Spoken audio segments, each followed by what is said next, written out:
The only human. The war had already started long before he arrived.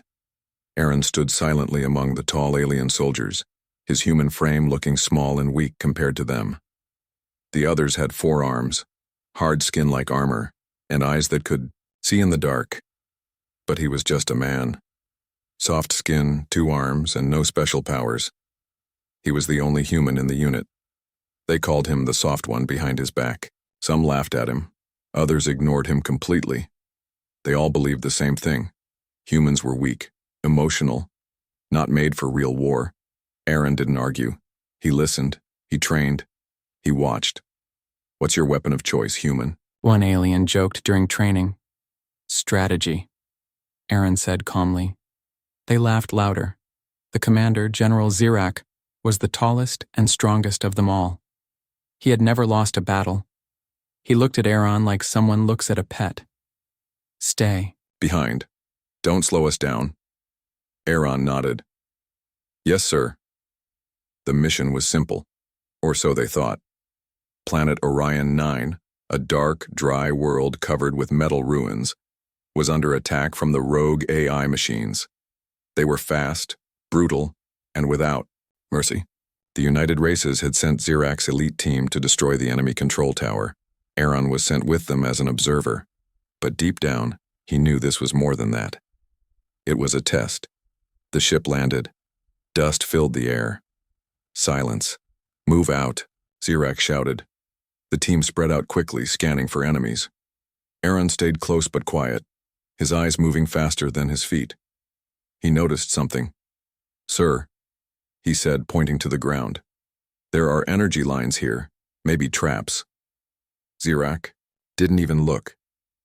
We don't need human eyes. Minutes later, one of the soldiers stepped forward and exploded. Metal shards flew everywhere. 2 others were injured. Aaron pulled one of them behind a rock and wrapped his wound with a bandage. The alien looked at him, confused. You helped me? Of course, Aaron said simply. We're on the same side, Zirak growled. Keep moving. No delays. The deeper they went into the ruins, the more dangerous it became. Machines attacked from the shadows. Half the team was lost in just 1 hour. Aaron stayed low, always behind cover, always watching. He noticed patterns. The machines didn't attack, randomly. They followed motion, heat, sound. He whispered to the remaining group. We need to move differently, slow, quiet, cool our weapons. Some laughed again. One didn't. A young alien soldier named Rava looked at Aaron seriously. You think like them, she said. No, Aaron replied. I think like a human. She started following his advice. They lost fewer lives. But then, something went wrong. Very wrong. Zirak received a message on his private comm. His face changed. We're surrounded, he said. What do we do? Rava asked. Zirak didn't answer. He simply activated his stealth pack and disappeared. He left us, someone whispered. Panic started. Soldiers scattered. Machines came like a storm. Aaron grabbed Rava and ran toward a broken tunnel. They barely escaped the gunfire. Inside, the dark tunnel, they stopped to breathe. He abandoned us, Rava said, shaking. He was a coward, Aaron replied. You're the only one who kept fighting, she added. Aaron didn't smile. He looked tired. We're not done yet. He pulled out a small old map from his pocket. It wasn't alien tech. It was paper. Old-school Rava looked confused. What is that? Back up, Aaron said. Humans always carry one. They spent the night hiding, planning. Aaron took charge. Not by shouting, not by force. He gave orders calmly, using his head more than his hands. The remaining 3 soldiers followed him without question. For the first time, they saw something strange. The view. Human was not weak, he was prepared. He was careful, he was dangerous in a different way, and maybe he was exactly what they needed. Far away, the enemy control tower blinked in the night. The next day, they would march again, not just to survive, but to fight, together, with the human. The mission begins, A cold wind moved across the ruined surface of Orion 9. The planet was dead. Its skies were gray. Broken towers of metal and stone stood like skeletons. Nothing lived here anymore. Not animals, not plants, not hope. But something moved beneath the surface, something not human. Not alive, something built for war. Aaron looked through his binoculars. Ahead, about 1 mile away, stood the enemy tower. It was tall, black, and pulsing with red lights. Every few minutes it sent a signal into the clouds above, calling something. He lowered the binoculars. "We have to be careful," he said. Rava stood beside him, gripping her blaster tightly. "It's quiet. Too quiet." Aaron nodded. Machines like quiet. Behind them, only 3 alien soldiers remained. From a team of 22, only 5 were still alive, and one of them was just a human. They had lost too much. And yet they had no choice but to move forward. "We'll go through the ruins," Aaron said. "Cover shadows, high ground." One alien commander, Yorick, shook his head. "That's not the plan." "The plan failed," Aaron replied calmly. "We adapt, or we die." Yorick growled, but didn't argue. Even he had seen too much death to pretend he was still in charge. The group moved forward, step by step, into the broken ruins. Underground, deep beneath their feet, the machines were waking, long arms of steel stretched, red eyes opened. They had detected movement. They had found the human. The group passed through what used to be a marketplace, now just rusted metal stands and burned-out walls. Strange symbols glowed faintly on the ground. Aaron stopped. "Don't step on the red circles," he whispered. "Why?"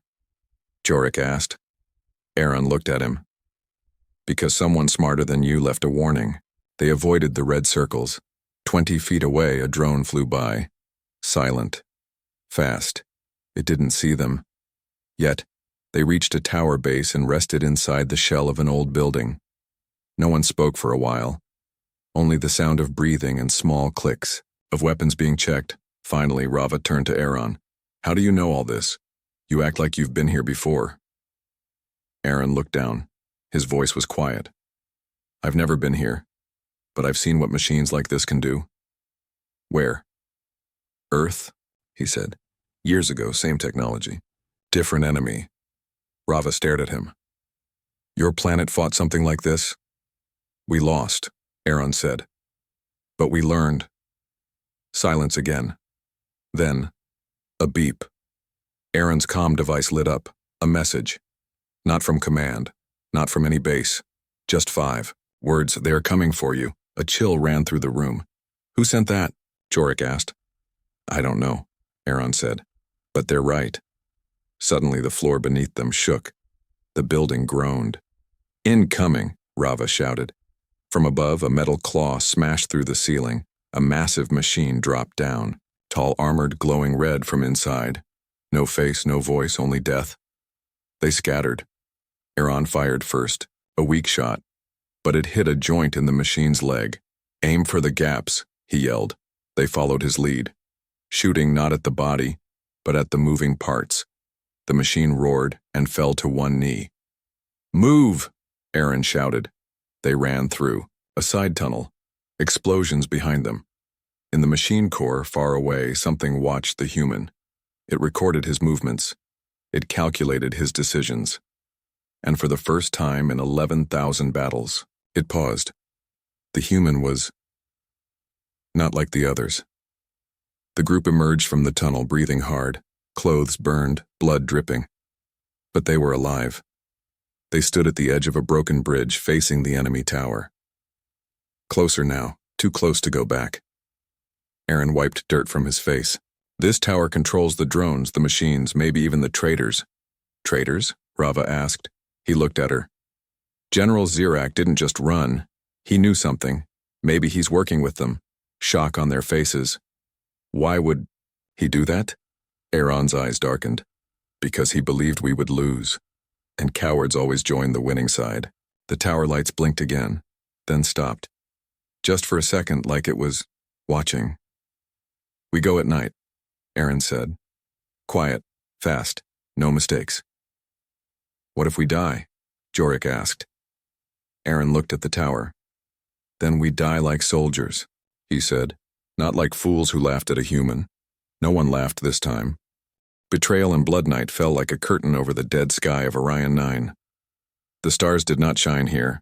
Nothing beautiful lived on this world. But death moved fast, and it was watching them. Aaron sat in silence, checking his gear one last time. The others sat near him, tired, quiet, unsure of what tomorrow would bring. Rava sharpened her blade. Jorik loaded his rifle again and again, hands shaking slightly. Even the bravest were afraid now. No messages came from command, no orders, no backup. They were on their own, and something didn't feel right. Aaron looked at the enemy tower in the distance. It wasn't blinking anymore. It was waiting. He could feel it. 5 hours earlier, a strange transmission had come through, a familiar voice. Stand down. This mission is cancelled. Return immediately. It was General Zirak. The voice was calm. Too calm. What do we do? Rava had asked. Aaron's answer was simple. We don't trust cowards. Now, they prepared for their final push toward the tower. But just before they could move, something unexpected happened. Footsteps. Someone was approaching. They aimed their weapons. Shadows moved near the entrance of the ruined bunker. Lower your weapons, a voice growled. Out of the shadows stepped 6 alien soldiers. Heavy armor, black visors, strange badges on their shoulders, and behind them stood General Zirak. Alive, smiling. You're supposed to be dead, Rava said coldly. I never die so easily, Zirak replied. Aaron stepped forward. You ran. Left your own team to die. Zirak shrugged. I made a tactical decision. Staying would have cost us everything. You mean it would have cost you? Jorik muttered. Zirak ignored him. You don't understand, human. We were never meant to win this war. This was a test, and the High Council has already made a deal. Aaron's eyes narrowed. What deal? Peace, Zirak said. A truce. With the machine overlords. Silence fell. You're lying, Rava whispered. No, Zirak smiled. I'm surviving, and anyone who joins me gets the same offer. You live, you get promoted. Your name is written in the new order. He looked at Jorik first. Well, Jorik hesitated just for a moment, then stepped forward and joined Zirak's side. Rava gasped. I'm tired of running, Jorik said. Tired of watching friends die. Aaron didn't look surprised. Then you've already lost. Zirak gave one final offer. Last chance, human, join me. Aaron stepped closer, close enough to see the lines on Zirak's armor, close enough to smell betrayal. You want me to kneel? Aaron asked softly. Yes, Zirak said. Kneel and live. Aaron looked at him, then punched him straight in the face. Zirak flew back, crashing into a wall. Everything exploded. Blasters fired. The bunker filled with smoke. Rava grabbed her blade and charged forward. Betrayal turned into blood. Jorik aimed at Aaron, but missed. Aaron rolled behind cover, tossing a flash grenade. White light blinded the room. Then he moved like lightning. This was not the weak human they had trained with. This was something else. Faster. Sharper. Smarter. Alien blood spilled on the floor. Rava fought like a storm beside him. Aaron tackled Jorik, pinning him down. You could have been better, Aaron said. I chose survival, Jorik screamed. No, Aaron whispered, pressing the trigger. You chose fear. A single shot ended him. Zirak crawled toward his weapon, bleeding. Aaron stood over him. You should have killed me when you had the chance, Zirak growled. You never understood humans, Aaron said. We fight hardest when we've lost everything. He didn't kill Zirak. He just left him there, broken and alone. An hour later, they were on the move again. Only 3 now. Aaron, Rava, and 1 wounded. Soldier named Torin. A small team, barely an army. But now they had rage. Now they had purpose. You think they'll be waiting for us? Rava asked. Aaron nodded. They've always been waiting. They approached the final ridge before the tower. Something changed in the air. Everything felt colder.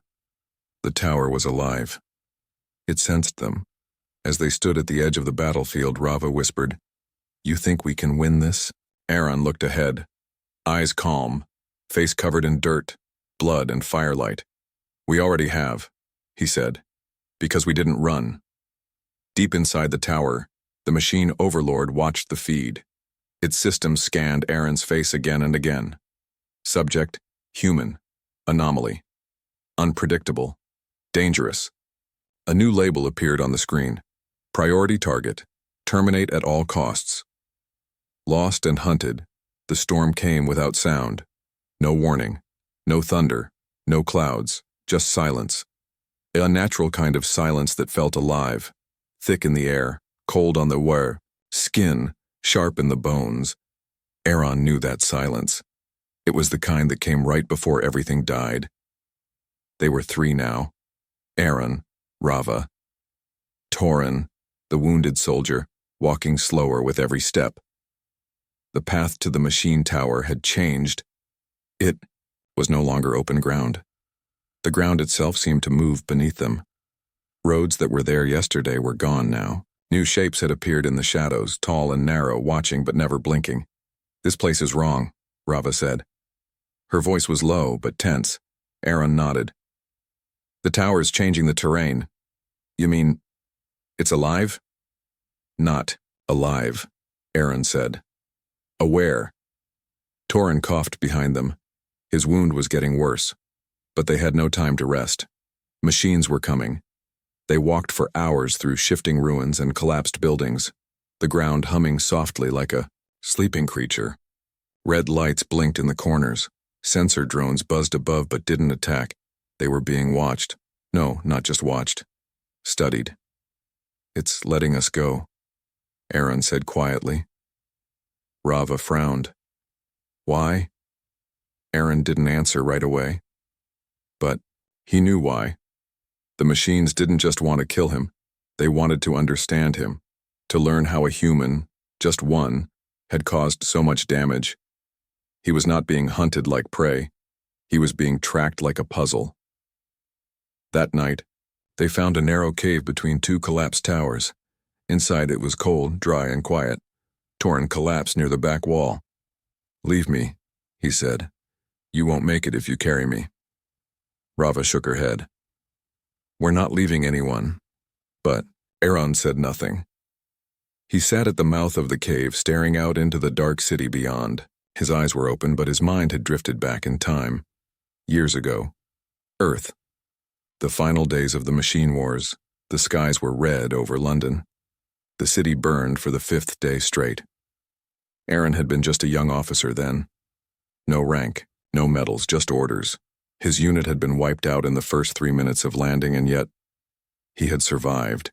He had hidden, fought, planned, crawled through sewers, slept in fire. He had killed the first machine on his own with a pipe and a homemade explosive, and he had watched his best friend die while trying to save a child. The machines had almost won that war, but what they never understood was this. Humans fight hardest when they have nothing left to lose. Back in the cave, Rava finally asked him, "Why are you like this?" "Like what?" he replied. "You're calm. Always. Even when we should be screaming." Aaron looked at her, then at Torin sleeping behind her. "Because if I panic, you'll panic. And if you panic, we all die." Rava stared at him for a moment, then nodded slowly. "You're not like the others." "No," Aaron said. "I'm not." Just before dawn, the sound came, soft at first, like a whisper of wind, but it grew louder, clicks, clanks, whirring. Torin woke up screaming. "They found us." Aaron grabbed his weapon. "Move, now." Outside, shadows moved like liquid metal. Long arms. Blade fingers. No eyes. No mouths. Just metal and red heat. Hunter machines. Not drones. Not guards. These were designed to kill. Go! Aaron shouted, pulling Torin up and throwing him over his shoulder. Rava fired behind them, trying to slow the machines. They ran through a maze of crumbling tunnels. The machines didn't walk. They slid. They flowed. One of them crashed through the wall beside Aaron, swinging its arm like an axe. Aaron ducked, fired 3 rounds into its joints, and kept running. Exit ahead, Rava shouted. But as they reached the final turn, one machine dropped in front of them. It was different. Bigger, smarter, armored with human skulls tied to its chest like medals. It looked directly at Aaron. A red light blinked on its head. Target confirmed. Human anomaly. Aaron didn't hesitate. He dropped Torin gently, handed him a grenade. Wait for the signal. What signal? Torin shouted. You'll know, Aaron charged. He ran straight at the killing machine. Its blade shot forward. Too fast, but Aaron dropped, slid under it, fired directly into its back, at the exact joint where the spine met the hip. It screamed, a sound like broken glass and metal tearing. He climbed its back, planted a charge, jumped off. Now, Torin pressed the detonator. Boom, dust, fire, silence. When it cleared, Aaron was limping but alive. The machine was in pieces. How did you know where to shoot it? Rava asked, eyes wide. They build machines with logic, Aaron said. But they forget. We build humans with pain. They escaped the ruins that day, but they knew they were no longer hunters. They were prey, and the machines had just started to take them seriously. Inside the tower, something shifted. A new command was given. Release protocol. Black Winter. Objective. Capture the human alive. Dissect. Extract memory. Operation priority. Override all others. The human strategy. The machines had numbers. They had speed. They had logic. But what they didn't have was fear. And that was their greatest weakness. Aaron knew they couldn't outrun the machines forever. He knew the moment they escaped the last ambush, the enemy would send something worse. Not just to kill them, but to understand them. To study the human mind. They didn't want him dead anymore.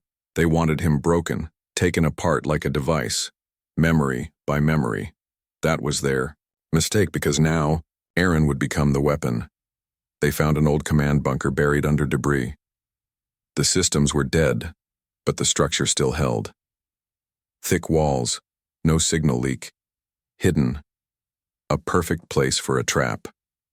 Aaron laid out the map, hand-drawn, made from memory. We're not running anymore, he said. Rava looked at him. Then what are we doing? Fighting smart. Torin coughed in the corner. Still alive. Barely. You mean we're setting traps? Rava asked. Yes, Aaron said. But not for their bodies, for their minds. Phase 1. Misdirection. Aaron lit a flare and threw it down a tunnel. Minutes later, the machines arrived at that tunnel, scanning, searching, only to find nothing. They did it again. And again. He made them chase ghosts, old war tactics, guerrilla moves, silent sabotage. But more than anything, he made them guess. Humans don't fight like machines, Aaron told Rava. We fight like fire. You think you've contained it, but you haven't even felt the heat yet. Phase 2.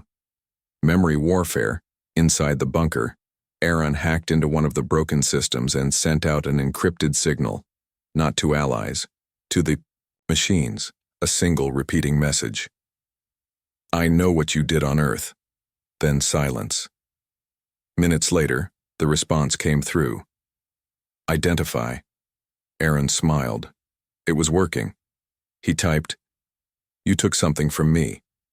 Now I'll take it from you. Rava stared. You're talking to them? I'm baiting them, he said. Machines don't handle threats well. They have to eliminate them. They'll come straight to us. And then, we make them wish they never learned what fear feels like. Flashback. Earth. The siege of Tokyo. The sky was black with ash. Aaron's team had been the last defense line before the machine corps. Every plan had failed. Every leader had died. He remembered hiding under a school building holding a broken radio, sending fake signals to confuse the machines above. And it had worked. They bombed empty ground for hours while his team slipped. Through the cracks, trickery, improvisation, chaos. These were human gifts. These were the tools no machine could calculate. Phase 3, the sacrifice gamer. Rava stood watch while Aaron placed old charges across nearby corridors. But then he did something strange. He left one corridor completely unguarded. No traps, no wires, wide open. Rava noticed. "You missed one." "No," Aaron said. "I want them to take it." "Why?" "Because that's where I'll be." They came at dawn. Not dozens. Hundreds. Not drones. Hunters. Heavy class. Armored. Learning machines. They poured into the ruins like floodwater. Inside the bunker, lights flickered. Pressure rose. Torin gripped his weapon, teeth clenched. Rava looked at Aaron. "Ready?" He simply nodded. "Then let's give them a human welcome." The machines entered the wrong tunnels first, where the flares had gone. Boom, boom, boom.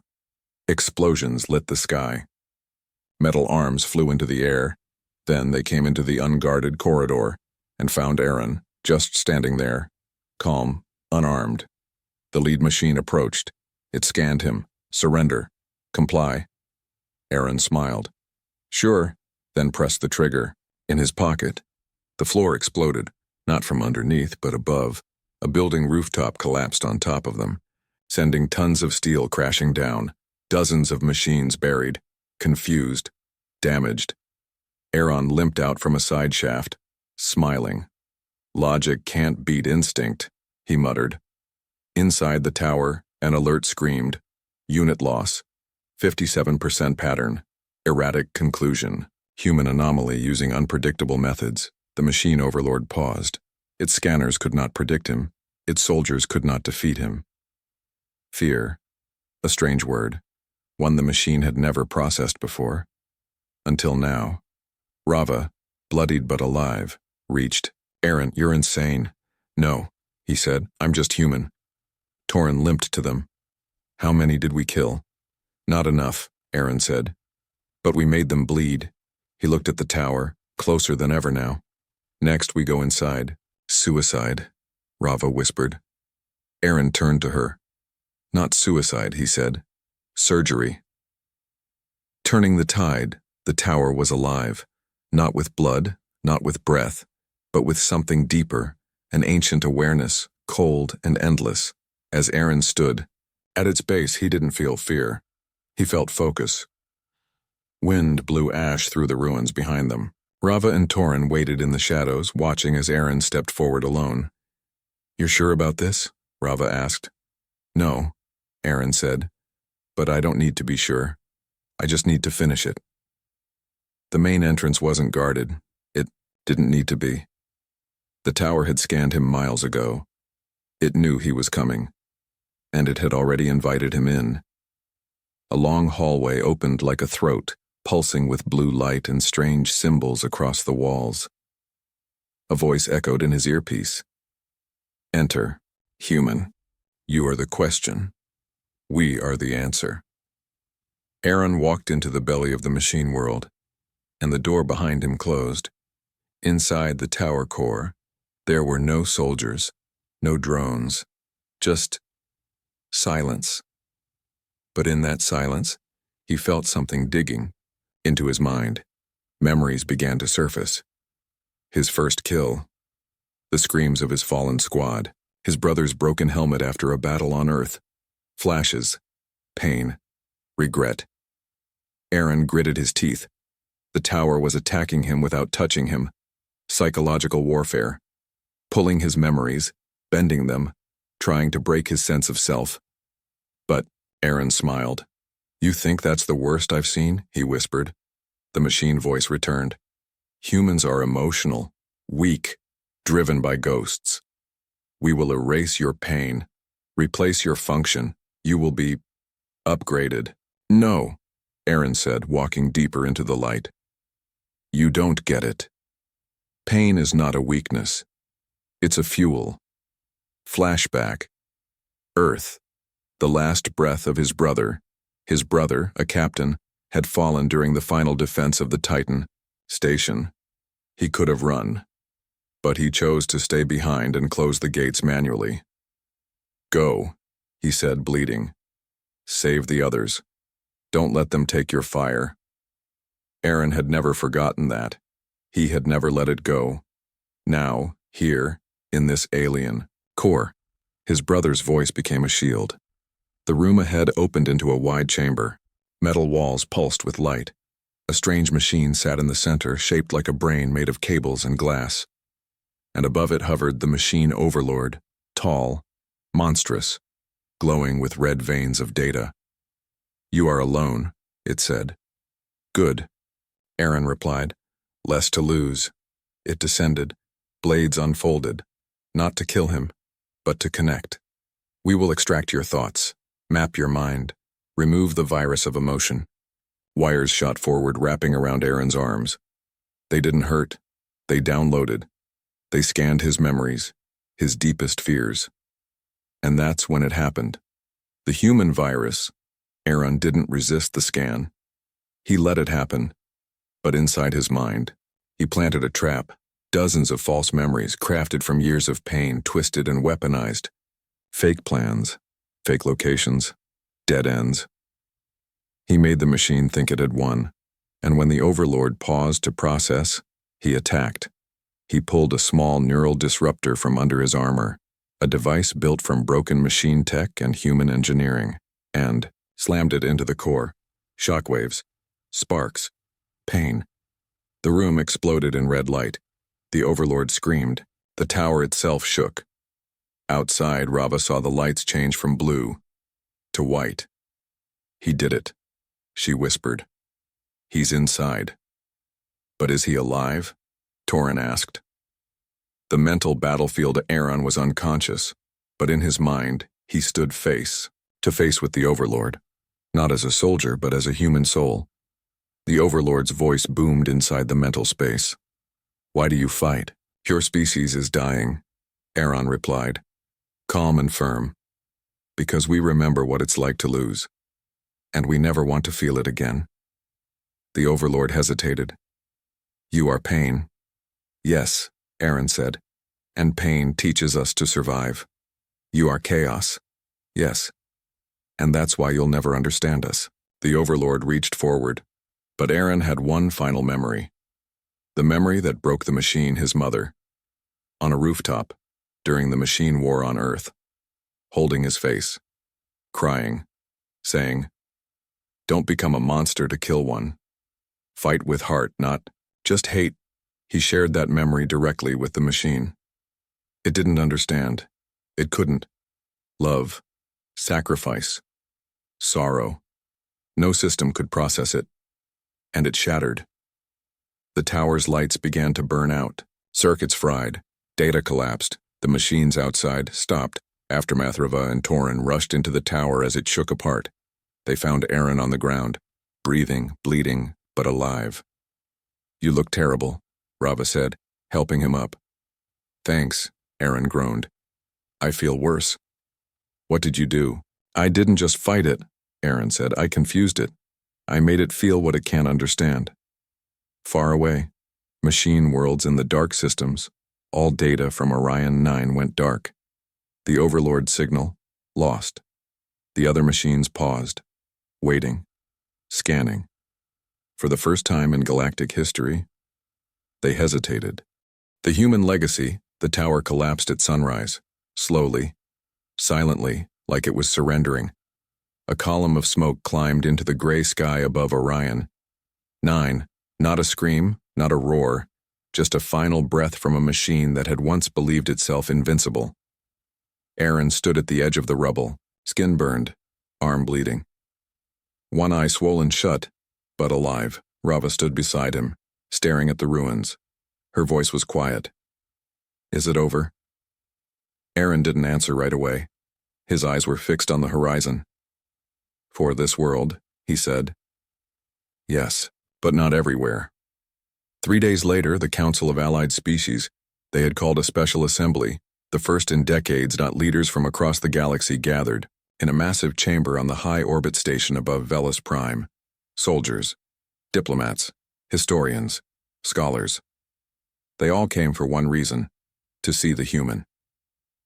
Aaron walked into the room wearing torn armor, the human flag still stitched to his shoulder, burned but not erased. The silence was sharp.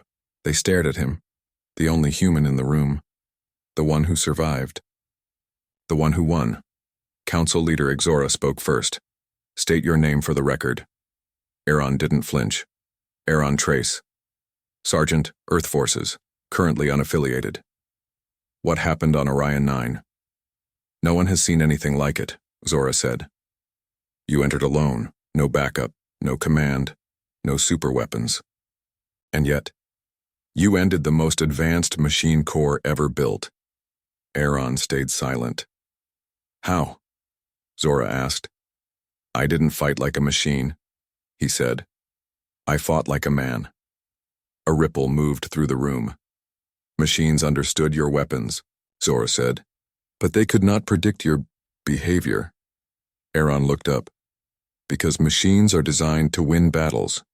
Humans are built to survive wars. Across the galaxy, machine networks flicker in distant systems. Data relays froze. Scout machines paused. Hive minds ran simulations again and again, each ending in failure when a variable called Aaron Trace was inserted. His mind had been scanned, and yet it poisoned their code with something dangerous: emotion. Some machines began to isolate themselves, some shut down completely, others began to whisper, a strange glitch in their systems. "The human is coming." Back at the council, another voice spoke. General Zirak. "Yes, him." They had found him after the tower fell, hiding in the ruins, bruised and humiliated. Now he stood before the council, no longer proud, no longer clean. "He's a threat," Zirak said, pointing at Aaron. "He's not a hero. He's a virus. If we honor him, others will follow his path. Humans will become uncontrollable." Aaron stared at him. "You're scared," he said. Zirak stepped back. "I am cautious." Aaron took a step forward. "You left your own soldiers to die. You made peace with machines because you didn't believe in your own people. You gave up before the war even began." "I did what was logical," Zirak shouted. Aaron's voice was ice cold. "And that's why you lost." After the hearing, the council reached its decision, not with votes, but with silence. They all knew. This war didn't end because of numbers, or ships, or technology. It ended because of one human who refused to break. Epilogue. 1 year later, Aaron returned to Earth, but not to fame, not to parades. He disappeared into quiet lands, far from cities, far from machines. Some said he built a home in the forest. Some said he trained new soldiers. Some said he never stopped watching the stars, waiting, just in case. Because Aaron knew something the council didn't. Machines don't forget, but neither do humans. Final scene. Unknown system, deep space, a broken machine core floated in silence. Dark, drifting, but its power cells flickered weakly. Inside its black box, one last message looped endlessly. They mocked him for being human. He turned the tide alone. Beware the species that fights with memory. Beware humanity. They thought strength meant metal and numbers. They thought heart was weakness, that memory was a flaw. But they forgot something. Humans don't fight to win. We fight because we remember. We remember pain, we remember loss. And that's what makes us impossible to stop. Not because we're better, not because we're perfect, but because we never, ever quit.